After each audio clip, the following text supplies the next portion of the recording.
everybody, welcome back to my channel. My name is Annie, and today I'm going to be talking about how to survive a long antepartum admission, or how I'm trying to survive a long antepartum admission. I am on a hospital day 20. I was admitted at 27 weeks, 4 days pregnant, and I'm currently 30 weeks and 2 days. So we made it to 30.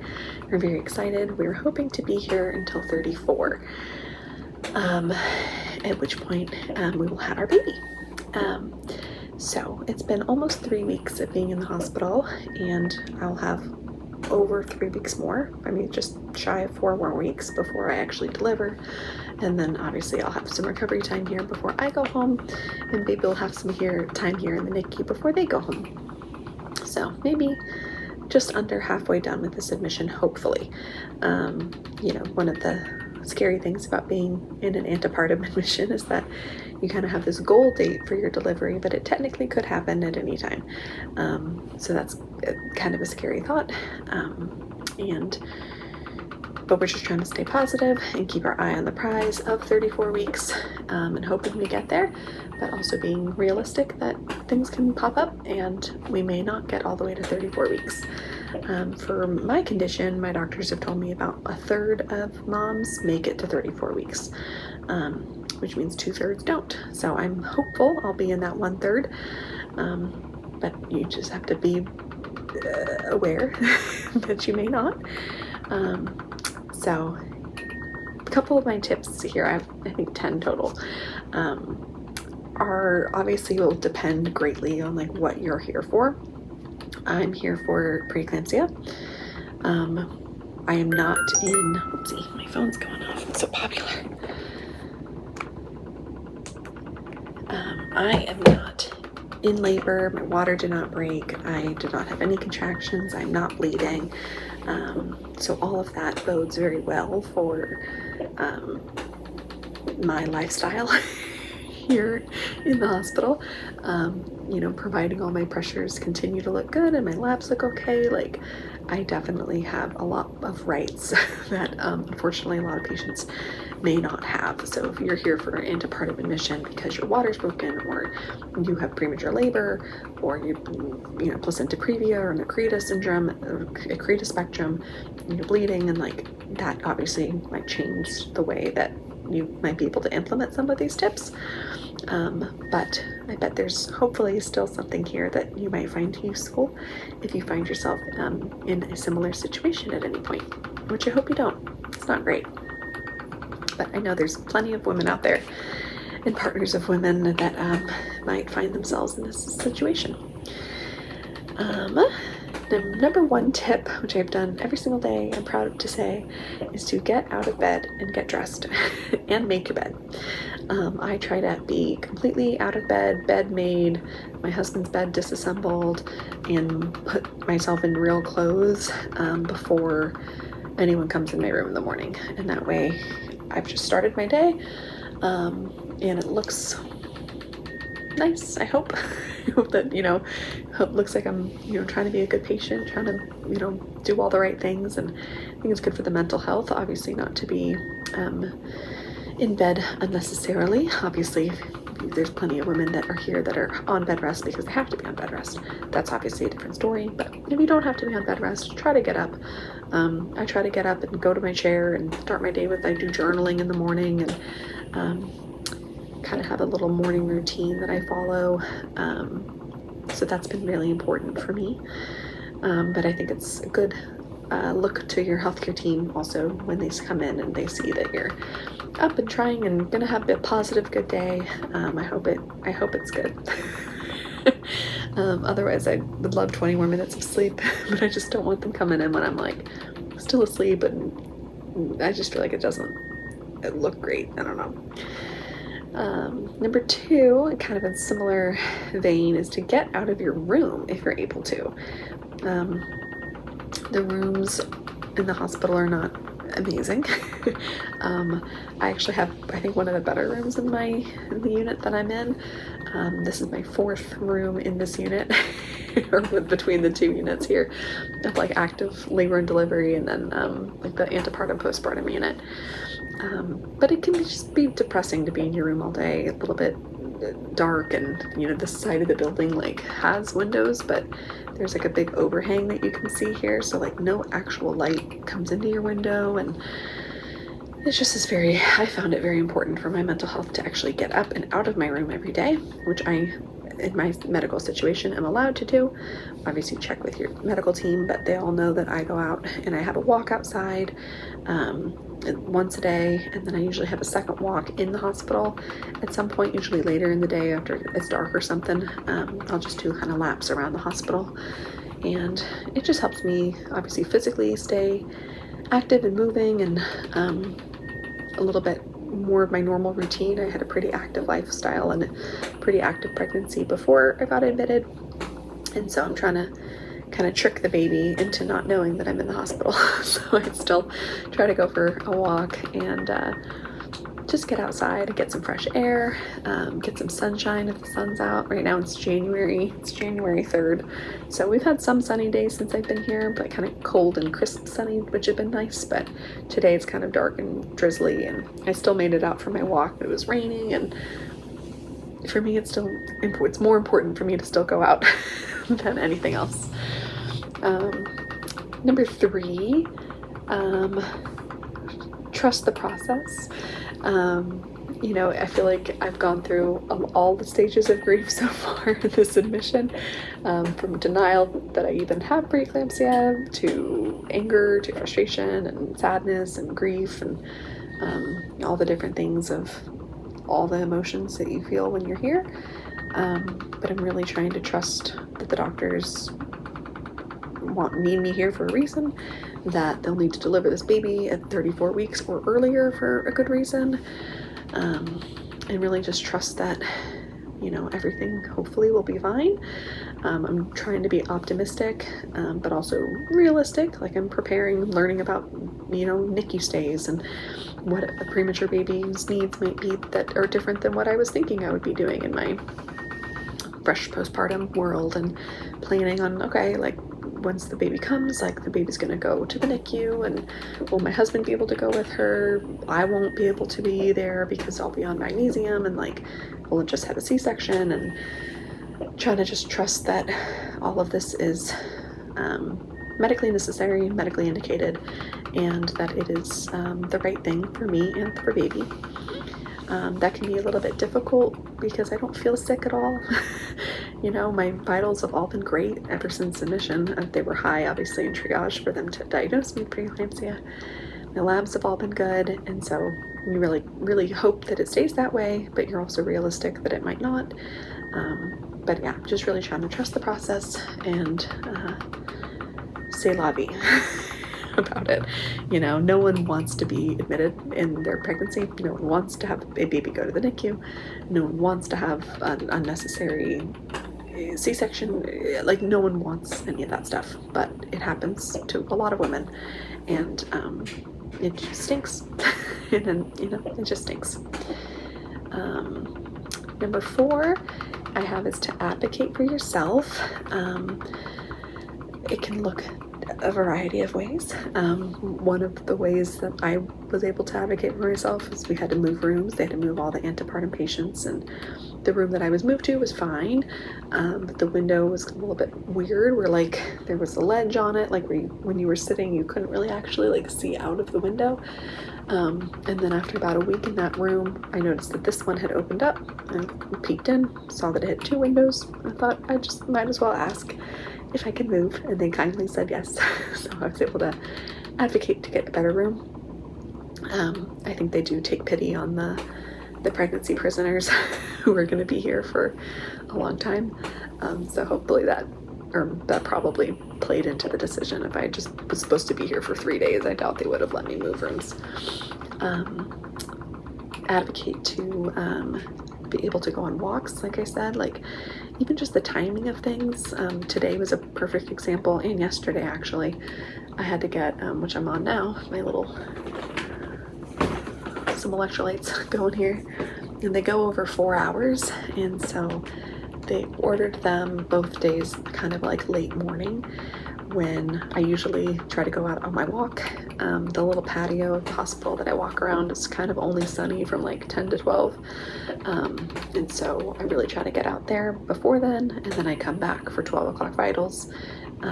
And so both days I was able to ask if I could just retime the electrolyte infusions to be after 12 o'clock vitals. So I wasn't able to do like my full walk yesterday or today, but I was able to get out for at least 20 or 30 minutes and was able to walk around and get some fresh air and have a little change of scenery, change of pace, and then come back in. And obviously I wouldn't be doing that if it was medically dumb to like retime something critical. But if it was just, I mean, it's just an electrolyte infusion, it's not for critical lab values. So I was just, you can just ask and they can always say no, but I'd like to advocate for my walks. They're very important to me. And then one more thing I've been advocating for myself, which is a little bit unique to my situation, is to say no to visitors. I work in this hospital that I'm admitted in, which has been really nice to have some people around that I love and want involved in my life. But I've had a lot of unwanted visitors, or just visitors that, not even unwanted, but just ones that come on by and like don't text me first, and it just is a little bit hard. Like this is kind of my home now. Like I like some level of privacy and respect that I might not be up for a visitor. Physically I've been doing okay, but mentally it's been a rocky road. Some days, especially early on, I was crying a lot, and I just don't want a person that I'm not really close to like come in when I'm all snotty and ugly crying. So I've been learning how to say like, not today, today's not a good day, and thank you for checking in, but I don't want a visitor today. So I feel like that's been an important way to advocate for myself, to be able to protect my peace. And I really don't have much issue being alone. So I appreciate visitors, but if they bring the wrong energy, like I'd rather just be by myself. Number 5 is to bond with baby. One of the pros, I guess, of we're trying to find the silver linings here of being an antepartum patient. One of the pros is that you get, at least I get daily NSTs on the baby, which is a fetal non-stress test. So they put the bands on you and you get to hear her baby's heartbeat. Some days that's great because everything looks perfect. Some days it causes some anxiety because baby's heart rate was a little funky, or she did a little up and down, or too much down and not enough up. And but just being able to hear her every day is really nice. You get, or I get, again, this is very unique to every patient, but I get ultrasounds every week, or ultrasounds if her NST doesn't look good. So I went from a pregnancy where I got my first scan, my anatomy scan, and I wasn't supposed to see her again until I delivered. And then all this happens, and all of a sudden you get to see her all the time and hear her all the time.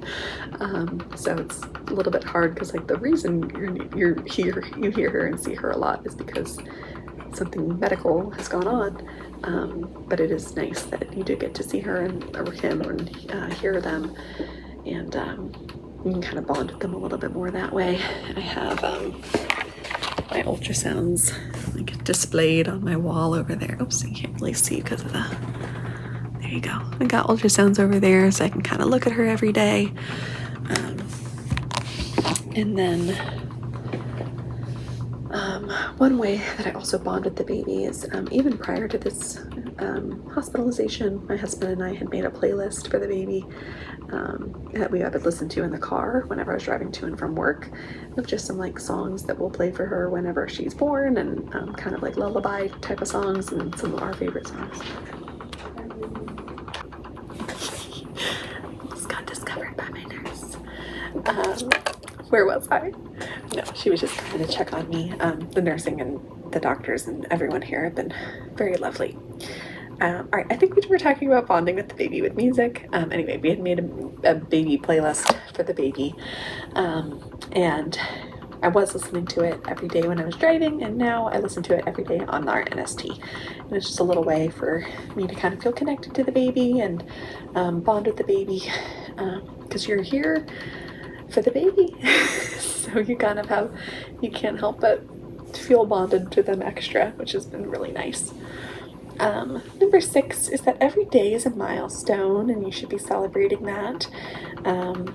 It's a little bit hard when you're in a time period where you weren't expecting to have a baby yet, and you're like, well, this, it's too early. Like, I came in when I was 27 and 4, so like getting to 28 was a really big deal, and then getting to 30 was a really big deal.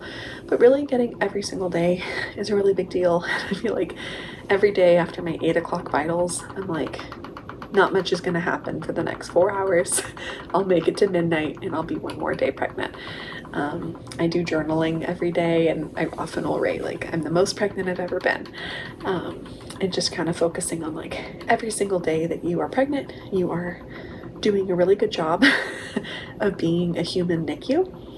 And I'm trying to take that job very seriously. I'm trying to rest a fair amount, but also stay active enough that I'm healthy and drink my water and eat my food. And I've got fruits and vegetables in my mini fridge here, and I'm trying to basically trick the baby to not know that we are in the hospital. And every day they get a little bit bigger, even if just an ounce or two, and they get a little bit stronger, and their lungs are a little bit more developed, and their brain is a little bit more developed.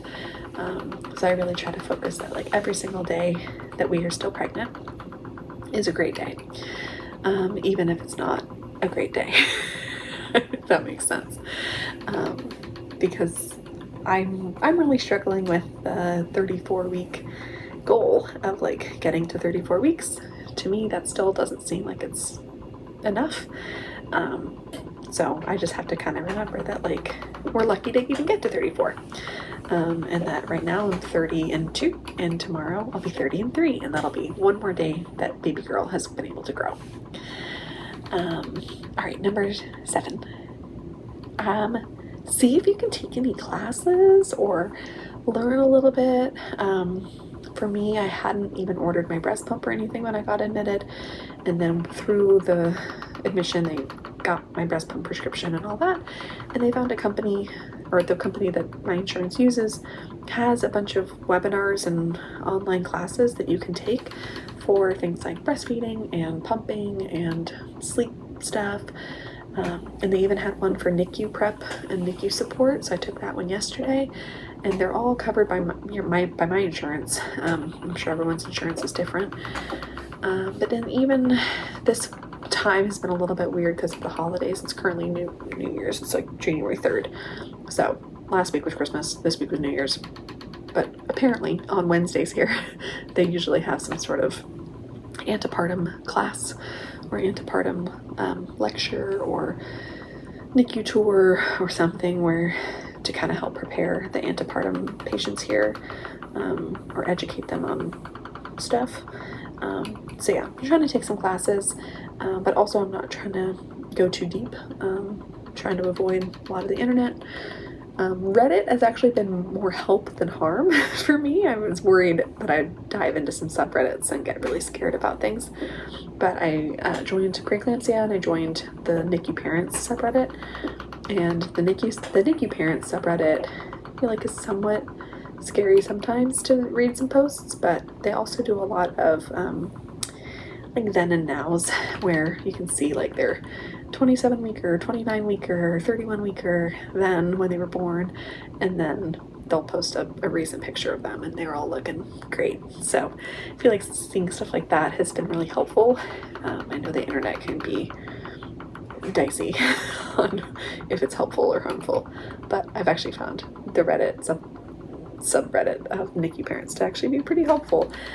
Just seeing that you're not alone, that other people also had babies prematurely, and you kind of can see some of the struggles that they struggle with, but then you also see a lot of the successes. So that has been comforting. Number 8 is to dive into your hobbies. You have unlimited time. So for me, I'm a knitter, but I also enjoy like other crafts and coloring, and anyway, I've had lots of friends bring me lots of craft kits, and I made that little Santa punch needle back there. I have a little wooden like winterscape cloche painted thing that I made. I've got some sticker by numbers that a friend had got me, a Woobles kit, a Lego kit, coloring books, and then obviously my knitting. Knitting is my main hobby.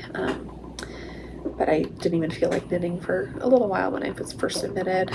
Took me probably about a week to even try to knit anything. But since then I've been trying to knit up a storm, especially with knowing that baby girl is going to go to the NICU. I've been making little preemie patterns, little preemie hats, a little tiny hat for a little tiny baby. This hat's probably a little bit more like a regular newborn size, but maybe she'll be bigger than we think she'll be. And then this little sweater, it's a little kimono style sweater. It's good for NICU patients because it can just fully open up for them to access their monitors or anything there. And then I'm currently knitting another little NICU sweater, and I've also knitted these little NICU hearts called scent loveys or something like that, so mom and dad can wear them and then give them to the baby, and then kind of change them out. So you're kind of putting your scent on it, giving it to the baby, then the baby puts their scent on it, gives it back to you. So just kind of, it's been fun to kind of use my hobby to both bond with her, but also like prep a little bit for making some things for her for the NICU, and then just kind of helps me process some things. But reading would be great if you're into reading, crossword puzzles. Really take your pick of what hobbies you can do while you're in a hospital for weeks at a time. Number 9, little luxuries. Things like at home, I just was always would take a really rushed shower and then like really, like, oh, whatever, I'll skip lotion and just get ready for the day or get out the door. And here I find like I try to really like take my time with things. I try to be really mindful with like my time, like when I'm doing things, I try to do it slow and gentle and nice, and put in lots of hand cream throughout the day. When I take a shower, I do a nice everything shower, complete with like body oils afterwards, and I try to just make everything a little bit luxurious because being here is not that luxurious. And then one certain little luxury is that this hospital has Starbucks, and I'm not one that typically goes to Starbucks in my everyday life, but since I've been here, a couple friends and family have gifted me some gift cards to go down, and it is definitely like a really nice little luxury every day not every day, but whenever I go. Probably I kind of go on weekends, maybe 2 or 3 times a week. I'll go down and treat myself to a little chai tea latte, or it's just something to make it feel a little bit special. So little luxuries. And then kind of similar to that, my last tip is to decorate your room. Try to make it cozy. My husband brought in lots of things from home to make it feel homier. We have like flowers, and I have a little Christmas tree over there, and got some clothes storage. We even brought a rug and some lamps. We obviously have lots of decor on the wall over there. I have a little mini fridge. And then over there, we brought our own little rug and a lamp. Got some Christmassy items on that table over there. And then we also brought another lamp here just to not have to use the fluorescent lights here. So just try to make it feel a little bit cozier.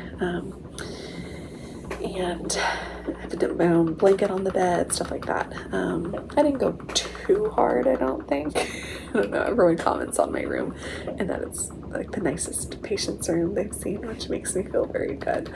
But yeah, I don't even use like my own pillows. Like I've just been still using the hospital sheets and hospital pillows, which I'm sure could be comfier if I brought my own in, but I'm kind of like, it's not that bad, So, but I have enjoyed kind of just feeling like it's my own space and kind of feeling like it's a little dorm room or a little hotel room, and not feeling quite so like a hospital room. So those are my 10 tips that I have found helpful for this antepartum admission. And I hope that if you are struggling through hospitalization right now, or if you know someone who is, that they might find any of these tips helpful too. And good luck to everyone out there that is hopefully still trying to be pregnant a little bit longer. Every day is a milestone, and good luck.